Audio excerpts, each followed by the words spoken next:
Hello, my name is Kerrioth, Human Plague Bearer and Herald of Nurgle, and today we're going to talk about our first ever armies. Now this is probably, again, not going to be a long video, because listen to me, it's terrible. Also, there's no light now, because it's like 4:30 in the UK at the moment. No light. I'm just like some sort of ghostly figure, so I've had to ram all the stuff up to full on the webcam, which is why it's like laggy as hell. I do apologise for that, but there you go. So yeah. First armies. I have what can only be described as such a vast amount of nostalgia for my first army, even though my first army was probably, by today's standards in terms of tabletop play, absolutely garbage. Not good at all. Not in any way good.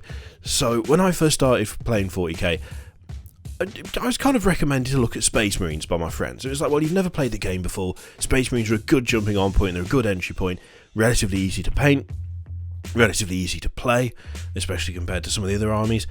And I took their advice by going straight to Chaos, because of course I did. At 15, what else do? You don't go for Space Marines, you go Chaos, all the way. So I started an Iron Warriors army. And I started an Iron Warriors army for actually a very pathetically simple reason. When looking through the codex, they had an option. They had an option which was to ditch 2 fast attack slots and gain 1 heavy support slot. Not only that, but one of my friends played Imperial Guard and he had a Basilisk, and if I remember correctly, the stats on the Earthshaker cannon was something like 128 inch range, and was it strength 7 AP 2? It was something like that. I'd seen it in action, I'd seen them play games, and I was like, oh, that's really cool. It's like a massive sort of siege thing. That's really cool. Iron Warriors could take one of those, couldn't they? So naturally, I made the list that would end all lists for being kind of garbage but really fun to play. It was a Demon Prince, because Demon Princes are cool. And I used green stuff to give him multiple mechadendrite things with blades on the end, and so he affectionately became called Dr. Octopus. So that was by everyone at the gaming club that I went to. He was Dr. Octopus from that point on. I really wish I still had these models, but sadly I gave them away ages ago. I still got one of the Defilers, but in fact, hang on. Oh, there he is. Dusty as hell. So yeah, I had that. I had, I believe it was 6 Terminators. The old metal Terminators, not these plastic jobs now. Not these redone plastic ones, where, you could actually feasibly walk around with them in your hand without having your arm dragged out of its socket. No. The old school, heavy as hell Terminators, which, I'm kind of glad I don't have those anymore, because the paint job, I think if I were to see it again, would make me cry with how shit it was. 2 groups of tactical, not tactical, but Chaos Space Marines, both with rhinos. Again, the paint jobs were exquisite if you enjoy your eyes bleeding. They were definitely silver, but they were all different shades of silver, because some of them I'd painted with one type of silver paint, another one I painted with a different shade. Some of them were using non-Citadel paint because I ran out once and had to get some from somewhere else. And there was also, I discovered, a spray-on silver. So I used that for some too, which was a different shade again, entirely from what I had before. It was a mess. It was a horrible mess. But that was the infantry part of the army. Demon Prince, Terminators, some Chaos Space Marines. Each of the sergeants, by the way, they had chainswords, obviously, because chainswords are cool. And in my attempt to kit bash and convert for the first time, they had extra long chainswords that were like that long, because I cut the other bits of chainsword off and glued them on. So they were also wonky as fuck. I'm kind of sad that we didn't have like full-on digital cameras at that. Well, I think we probably did, but they were not particularly like cheap or portable. Because if I'd have taken some photos of this, it would have been great. But sadly, my actual Nokia 3310 or whatever the fuck I had at the time was not capable of taking photographs, so there's not much visual evidence left. All that's left is the remains of my heavy support division, and the heavy support division was again a thing of wonder. A Land Raider, because Land Raiders are cool. Never put the Demon Prince, not the Demon Prince, the Terminators in the Land Raider. I never did that. They just foot slogged it up every time, which is such a terrible idea. Somehow they never got murdered all that often, which is incredible, really, when you think about it, because they never actually got any transport. The Land Raider was there because it had 2 twin-link las cannons, and I liked las cannons, and I liked the look of the Land Raider covered in spikes, so that's what that was for. I had a Basilisk that had a terrible chevron effect painted on the shield, and I had 2, count them, not 1, but 2 Defilers. And that was my heavy support slot sorted. I mean, 4 heavy support slots was badass. And this is the last remaining guy out of all of it. One of his horns is snapped off. All of his spikes are snapped off. I think the dust has now become part of the model. Look at that lad. Look at that lad. Look at him go. What a shit model now, though. I mean, you look at that. Look at some of the other stuff that Ker's got access to. And then you've got the old box on legs. Left that one unpainted so it could raise up. Not unpainted, unglued. That one's glued, though. That one's definitely glued. Went for a bit of blood effect.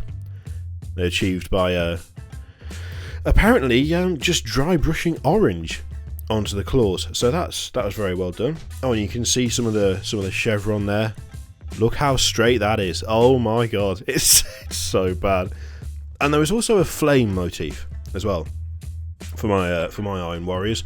As you can see on the side there, I attempted to have it so that there were flames going up the side of the armour. In fact, I even did the chevron on his face. I forgot I'd done that. It's very hard to see, but there, good lord. Shocking. Shocking. Looks terrible. Looks absolutely terrible. I even tried to chevron the gun and the Havoc launcher, which I don't think I even primed properly because it's grey. Look at that. I have a huge amount of nostalgia for that army because it was not bad. It was not well painted. It was not well put together. It was not well formed as a force. That was all I had. I played the same setup every single time. Didn't look good. Didn't particularly play good. Although, admittedly, having 3 forms of kind of battle cannon-esque artillery sitting in the back line did make things a little bit interesting, because quite often the Demon Prince would somehow get to the enemy lines unaffected, because everyone would be focused on the 2 Defilers and the Basilisk and the Land Raider.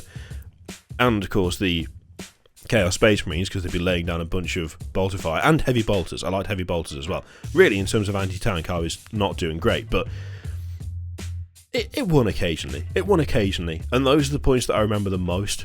And it's mostly just stupid memories. Like the time I switched out, I'm pretty sure Dreadnoughts were heavy support back then, because I'm pretty sure I switched out the Land Raider for a Dreadnought once, and the Dreadnought got bogged down and ended up with a tally of, I think, like 40 Hormigant kills, which took the entire afternoon. And it was absolutely, the tar pit was great because it couldn't do anything else, but it was like the worst, most slow, annoying combat ever. It's just funny when I look at stuff like this last remaining model. I didn't even paint the ammo belts.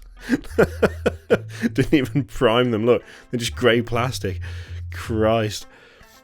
Because it kind of reinforces to me that even if you don't know what you're doing, even if your army's garbage, even if it's not even painted very well, the fact is that it looked shit and it played shit. I still absolutely love that army. It was incredibly fun to put together, incredibly fun to paint, and incredibly fun to use, and it never actually mattered whether I won or not with it. The cool thing was seeing it on the tabletop. It was just like, I did this. This is what I wanted it to be. And I love it. Whilst everyone else is presumably sitting there going, the fuck is that composition? That's terrible. But that was, I've just literally, all I've done there is I've just nostalgia'd out hard about my Iron Warriors army. But that's fine, because I want to know what your first army was. What was your army? How did you paint it? Was it good? Bad? Like, painting wise?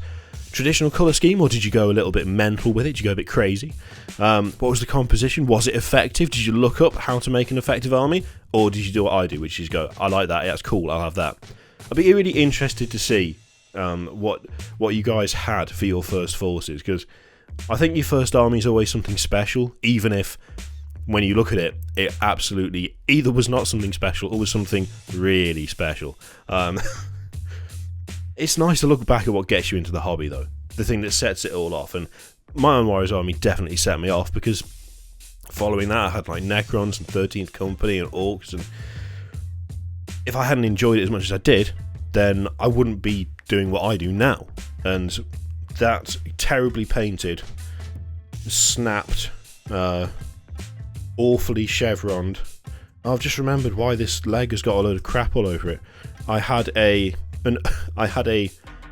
Chaos Space Marine impaled to that leg, but I never got around to painting him, so he was just black, which looked really poor, and also made no sense, the placement of it, because it meant every time this leg moved, this torso would just be going up and down. I even used green stuff to make guts.